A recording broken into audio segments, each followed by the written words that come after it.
నమస్కారం. ప్రేక్షకులకు హనుమాన్ జన్మోత్సవ శుభాకాంక్షలతో వీరాంజనేయ వైభవం ప్రత్యేక కార్యక్రమానికి స్వాగతం. బలం అంటే హనుమంతుడు, భక్తి అంటే హనుమంతుడు, నమ్మకం అంటే హనుమంతుడు. రామనామామృతాన్ని స్వీకరించి అసాధ్యాన్ని సుసాధ్యం చేసిన మహావీరుడు.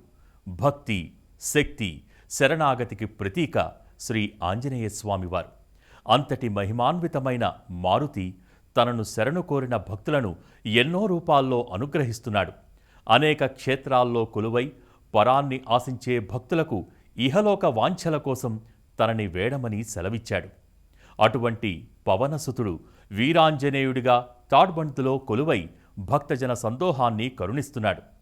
నేటి ప్రత్యేక కార్యక్రమంలో సికింద్రాబాద్ తాడ్బంతులో కొలువై ఉన్న వీరాంజనేయ స్వామివారి ఆలయ వైభవ ప్రాభవాలను కనులారా వీక్షించి తరిద్దాం రండి.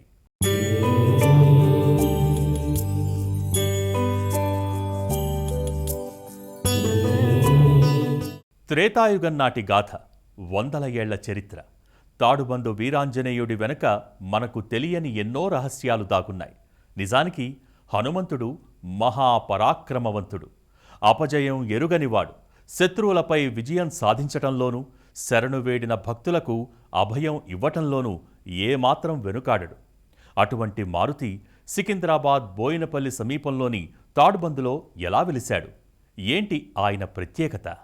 యత్ర యత్ర రఘునాథ కీర్తనం తత్ర తత్ర కృతమస్తకాంజలిం బాష్పవారి పరిపూర్ణలోచనం మారుతిం నమత రాక్షసాంతకం అని పరిపూర్ణ భక్తి చింతనతో భక్తులు ఆరాధిస్తే చాలు, వారి సమస్త కష్టాలను కడతీర్చే కరుణాంతరంగుడై ఆంజనేయుడు సదా భక్తానుగ్రహ ప్రదాయకుడిగా కనుల ముందు సాక్షాత్కరిస్తాడు.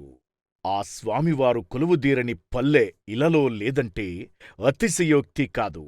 ఆయన వెలసిన ప్రతి చోట ఏదో ఒక స్థల కథనం భక్తుల హృదయాల్లో స్థానం ఏర్పరుచుకుని భక్తి భావనలతో ఉప్పొంగి భజిస్తూ తరిస్తూ ఉంటారు. అంతటి మహిమాన్విత లీలా విశేషాల సంగమస్థలి తాడ్బంద్ శ్రీ వీరాంజనేయ స్వామివారి ఆలయం.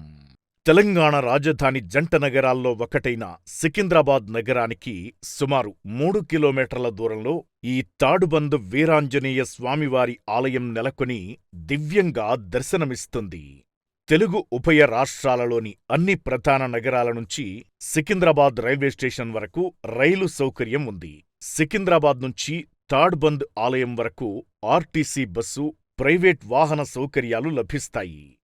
శ్రీరామచంద్ర ప్రభువు తన తండ్రికిచ్చిన మాట ప్రకారం అరణ్యవాసం చేస్తున్నప్పుడు భరతుడు రాముడి వద్దకొచ్చి తండ్రి మరణవార్తను తెలియజేశాడు. అయోధ్యకు తిరిగివచ్చి రాజ్యాన్ని ఏలుకోమంటాడు. అరణ్యవాసం పూర్తయ్యే వరకు అయోధ్యలో అడుగు పెట్టేది లేదని రాముడు భరతుడికి సున్నితంగా సమాధానమిస్తాడు. ఆ సందర్భంలోనే భరతుడి పక్కన జాబాళి మహర్షి ఉంటాడు. అన్నదమ్ముల సంభాషణలో జోక్యం చేసుకుని తండ్రి మరణించాక ఆయన మాటకు విలువేంటి అని నాస్తికవాదానికి దిగడంతో రామచంద్రుడికి ఆగ్రహం కలుగుతుంది. దానితో శ్రీరామచంద్రుడు నీ వితండవాదం ఓ శాపమై నిన్ను పీడించుగాక అని శపిస్తాడు. ఆ శాప కారణంగా జాబాలి విచారగ్రస్తుడై తపస్సు ఆచరించడానికి ముందు రుద్రాంశ సంభూతుడైన వీరాంజనేయుణ్ణి సుమారు 3 చోట్ల ప్రతిష్ఠించడానికి సంకల్పించుకుంటాడు. అందులో ఒకదాన్ని తాడుబందు ప్రాంతంలో ప్రతిష్ఠించాడు. ఆ భక్తికి మెచ్చిన శ్రీరాముడు నేటినుంచి పాశబంధహరుడవై వర్ధిల్లుతావని వరమిస్తాడు. ఈ ప్రాంతమే పాశబంధహర పురమైందని అంటారు. అదే కాలక్రమంలో హర తొలగిపోయి పాశబంధపురంగా, తెలుగులో తాడుబందుగా ప్రసిద్ధమైందని ఇక్కడి స్థలపురాణ కథనం.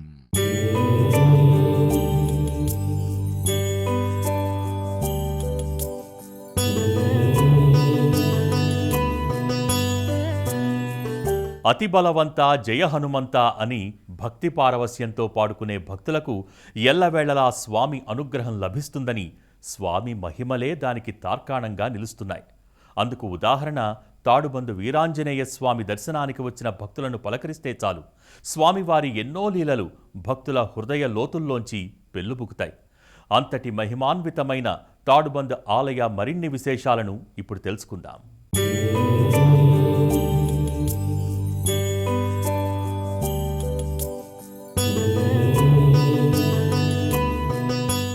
భూతప్రేత పిశాచ అపమృత్యుపీడిత రహితమైన జీవితం కోసం తాడుబందు వీరాంజనేయ స్వామిని భక్తి ప్రపత్తులతో దర్శించి తరించడానికి వివిధ ప్రాంతాల నుంచి భక్తులు తరలివస్తుంటారు.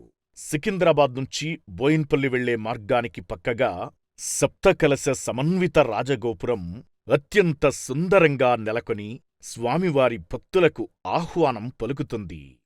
ప్రధాన రహదారి ప్రక్కన నెలకొన్న రాజగోపుర ముఖద్వారం నుంచి భక్తులు ఆలయ ముఖమండపంలోకి ప్రవేశించగానే రజత తాపడం చెయ్యబడిన ధ్వజస్తంభం కాంతులీనుతూ దివ్యంగా దర్శనమిస్తుంది.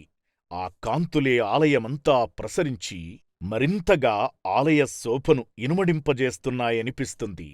ఆలయంలో ప్రకాశించే ధవళ కాంతులతో భక్తులకు అనిర్వచనీయమైన అనుభూతి కలుగుతుంది. ధ్వజస్తంభానికంటే ముందు స్వామివారి రజత పాదాలు బలిపీఠం దర్శనమిస్తాయి. ధ్వజస్తంభానికి ముందు రజత తాపడం చెయ్యబడిన స్వామివారి ఉష్ట్రవాహనం ఆసీనమైన భంగిమలో కానవస్తుంది. వీటిని దర్శించుకున్న భక్తులు స్వామివారికి నారికేళాలు సమర్పించి గర్భాలయం చుట్టూ భక్తి శ్రద్ధలతో ప్రదక్షిణలు గావిస్తారు. కొందరు భక్తులు తమలపాకుపై దీపాన్ని ఉంచి స్వామివారిని వేడుకుంటారు.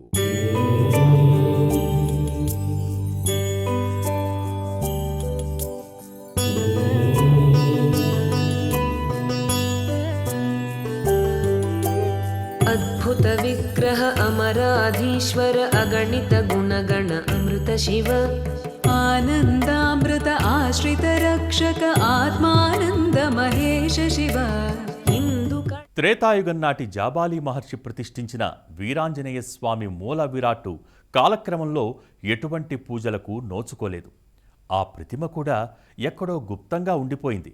అప్పుడు ఆ ప్రాంతమంతా అరణ్యం కావటంతో భక్తుల దృష్టికి కనిపించలేదు. అయితే ఆ వీరాంజనేయ స్వామి ప్రతిమ భక్తులకు దర్శనమివ్వటానికి ఒక యథార్థ కథనం ప్రాచుర్యంలో ఉంది. ఆ విశేషాలను ఇప్పుడు తెలుసుకుందాం.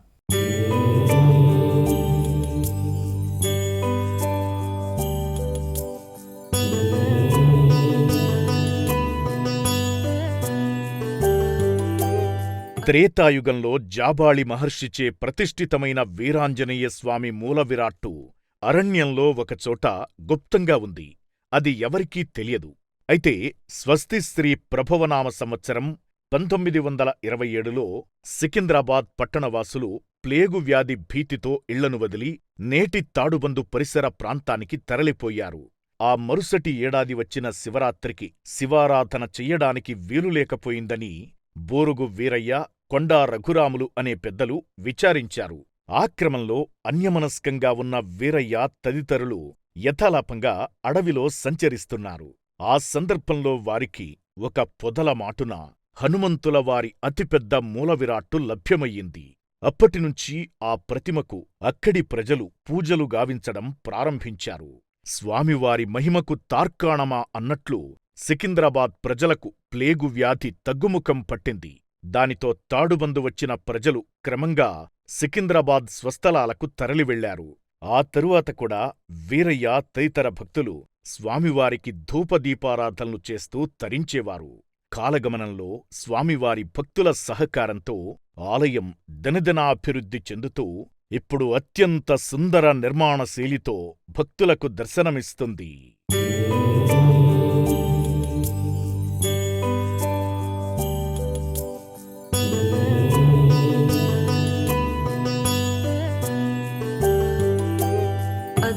గర్భాలయంలో శ్రీ వీరాంజనేయ స్వామివారు సింధూరవర్ణ ఛాయతో తేజోవంతంగా భక్తులకు దర్శనమిస్తారు. ఆ స్వామి మూల విరాట్టుపైన విఘ్నేశ్వరుడి ఆకృతి కూడా మనకు దర్శనమిస్తుంది. అంతటి విశిష్టత కలిగిన మూలమూర్తిని దర్శిస్తే సంకటాలు తొలగిపోతాయని భక్తులు విశ్వసిస్తారు. అంతటి వీరాంజనేయ స్వామివారిని మనము దర్శించుకుందాం.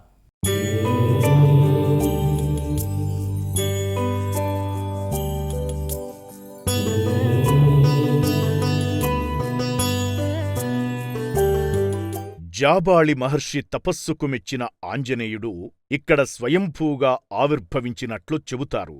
తన తపస్సుకు ఎలాంటి ఆటంకాలు కలగకుండా చూడమని మహర్షి వినాయకుణ్ణి సైతం ప్రార్థించాడట. అందువలన ఇక్కడ ఆంజనేయుడితో సహా వినాయకుడు కూడా పూజాభిషేకాలు అందుకుంటూ ఉంటాడు. జాబాళి మహర్షి ఇక్కడ వీరాంజనేయ స్వామిని ప్రతిష్ఠించిన విషయం తెలిసి శ్రీరాముడు హర్షాన్ని వ్యక్తం చేసినట్లు స్థలపురాణంలో ఉంది. ఆ తరువాత ఎందరో మహనీయుల రాకతో మరింత పవిత్రమైన ఈ క్షేత్రం కాలక్రమంలో కనుమరుగైన స్వామివారి మహిమతో మళ్లీ పూర్వ వైభవాన్ని సంతరింపజేసుకుంది.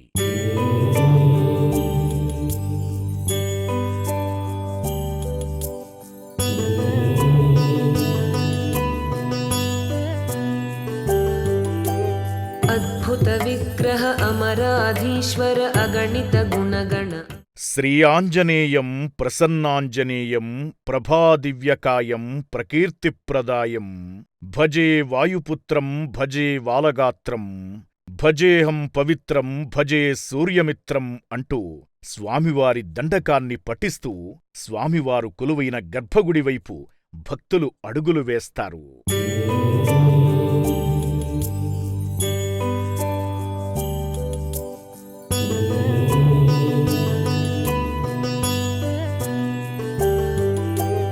అద్భుత విగ్రహ అమరాధీశ్వర అగణిత గుణగణ గర్భాలయంలో స్వామివారు సింధూర వర్ణమయంగా అతిపెద్ద మూలవిరాట్టుగా భక్తులకు దర్శనమిస్తారు. ఇదే మూలవిరాట్టుపై దిగువన శ్రీ విఘ్నేశ్వరుడి స్వరూపం కూడా కానవస్తుంది. వీరాంజనేయ స్వామితో పాటు వినాయకుడికి కూడా ఇక్కడ పూజాదికాలు ఘనంగా నిర్వహిస్తారు.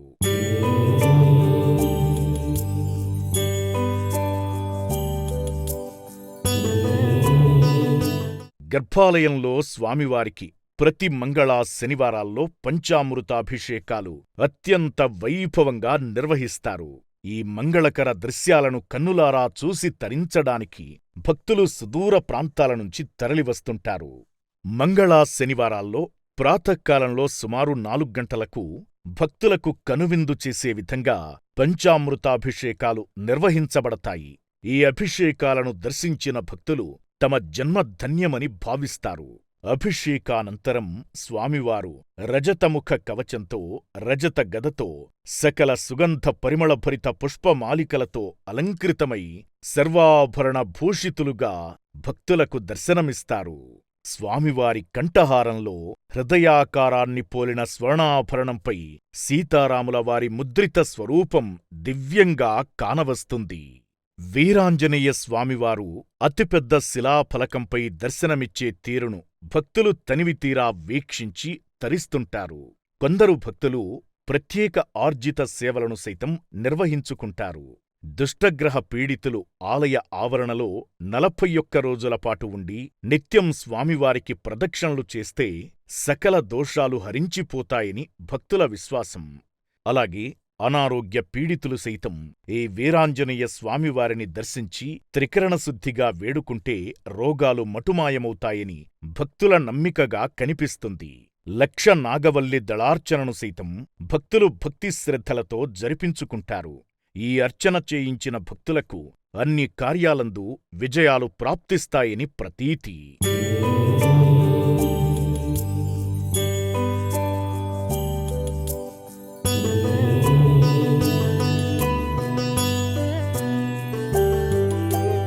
అద్భుత విగ్రహ అమరాధీశ్వర అగణిత గుణగణ ఈ స్వామివారికి నిత్యం త్రికాల పూజలు వైభవంగా నిర్వహిస్తారు.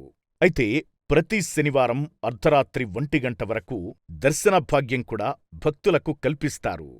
అదే సమయంలో మహాహారతిని సైతం అత్యంత అద్భుతంగా ఇవ్వడం జరుగుతుంది. ఆ హారతిని కన్నులారా చూసిన వారి జన్మ ధన్యమని భక్తుల విశ్వాసం.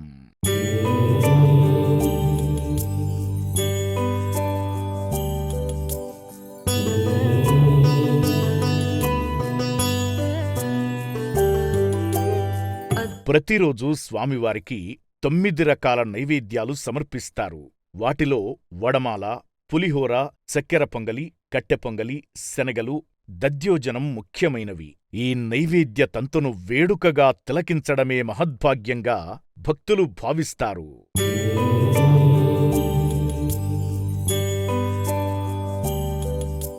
గర్భాలయ ముఖమండప కుడ్యాలపై ఆంజనేయ స్వామివారి వృత్తాంతాన్ని తెలిపే తైలవర్ణ చిత్రాలు అత్యంత సుందరంగా దృశ్యమానమవుతాయి.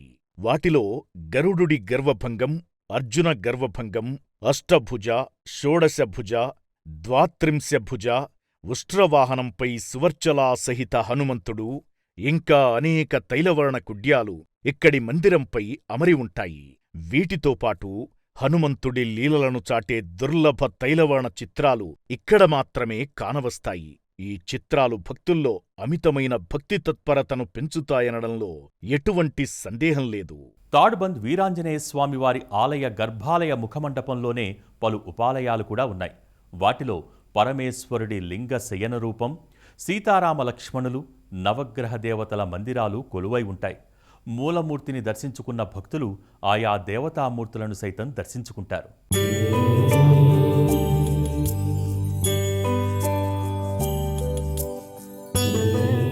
వీరాంజనేయ స్వామివారి గర్భాలయానికి ఎదురుగా ధ్వజస్తంభానికి కుడివైపు పరమేశ్వరుడు శాలిగ్రామ లింగరూపంలో కొలువై భక్తులను అనుగ్రహిస్తున్నాడు.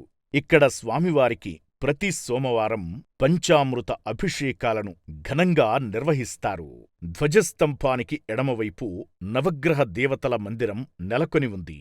గ్రహపీడితులైన భక్తులు ఈ నవగ్రహ దేవతలకు తైలాభిషేకాలు, నవధాన్యాల సమర్పణలు గావించి తరిస్తుంటారు. గర్భాలయానికి కుడివైపున ఉత్తర భారతదేశంలో దర్శనమిచ్చే విధంగా సీతారామ లక్ష్మణుల విగ్రహాలు దర్శనమిస్తాయి. పాలరాతి మూర్తులైన సీతారామ లక్ష్మణులు సర్వాలంకార భూషితంగా భక్తులకు దర్శనమిస్తారు.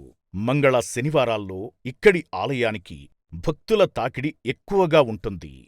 ప్రతి ఏడాది చైత్రశుద్ధ పూర్ణిమనాడు హనుమద్విజయోత్సవాన్ని వేడుకగా కన్నుల పండువగా నిర్వహిస్తారు. హనుమజ్జయంతి నాడు స్వామివారిని ఒంటెమీద ఊరేగించే దృశ్యాన్ని కన్నులారా చూడాల్సిందేగాని మాటల్లో వర్ణించలేం. అలాగే విశేష పర్వదినాలైన శ్రీరామనవమి, శ్రావణాంత్య శనివారోత్సవం, శ్రీ విఘ్నేశ్వర పంచరాత్రోత్సవాలు, విజయదశమి, షట్పంచ సద్భోగ అన్నకూట మహోత్సవం వంటి పలు కార్యక్రమాలు వైభవంగా నిర్వహిస్తారు. శనివారం అమావాస్య ఒక సంవత్సరం కాలావధిలో కలిసివచ్చినప్పుడే బ్రహ్మోత్సవాలను అత్యంత వైభవంగా 5 రోజుల పాటు నిర్వహిస్తారు. వైశాఖ బహుళ దశమినాడు హనుమజ్జయంతిని వైభవంగా జరుపుతారు. ఈ తరం యువత, ముఖ్యంగా జంజీ తరం వీరాంజనేయ స్వామిని కొల్చే తీరు చూస్తే ఎవరైనా ఆశ్చర్యపోవాల్సిందే.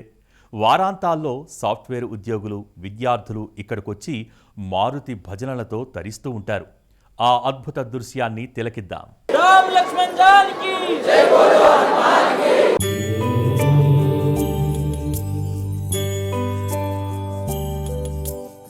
ఒక్కసారి ఈ సుందర దృశ్యాన్ని వీక్షించండి. హనుమంతుడిని తమ భజనలతో ఎలా ఆరాధిస్తున్నారో. వీళ్లకి వీకెండ్ అంటే వీరాంజనేయుణ్ణి వేడుకోవడమే. అవును, సాధారణంగా ఆలయాలకు వెళ్లేందుకు యుక్త వయసువారు తక్కువ ఆసక్తి చూపిస్తారు. కాని ప్రస్తుత కాలంలో తాడ్బంద్ హనుమాన్ ఆలయం జెన్జీకి నైట్ హబ్గా మారింది. ప్రతి శనివారం రాత్రి పెద్ద ఎత్తున గ్రేటర్ హైదరాబాద్లో ఉండే ఈ తరం పిల్లలు భక్తిభావంతో వీరాంజనేయుడి ఆలయానికి చేరుకుంటారు. రామభక్తుడి భజనలు ఆలపిస్తూ రాత్రంతా ఆలయంలోనే గడుపుతున్నారు. ముఖ్యంగా రాత్రివేళల్లో స్వామికి నిర్వహించే ఆకుపూజను, సింధూర పూజను చేసేందుకు యువత ఆసక్తి చూపిస్తున్నారు. నాకరసమోదకం సదా విముక్తిసాధకం జయ గణేశ జయ గుణం జయ గణేశ రక్షమో నాకరసమోదకం సదా విముక్తిసాధకం జయ గణేశ జయ గణేశ జయ గణేశ పాయినో లాదరావ సంసిగం వినాశనం రక్షకం జయ గణేశ జయ గణేశ పాయినో నాయకై కనాయకో వినాశకే మధైకం జయ గణేశ జయ గణేశ రక్షమో నాశనాశకం నమామి జయ గణేశ పాయినో జయ గణేశ రక్షమో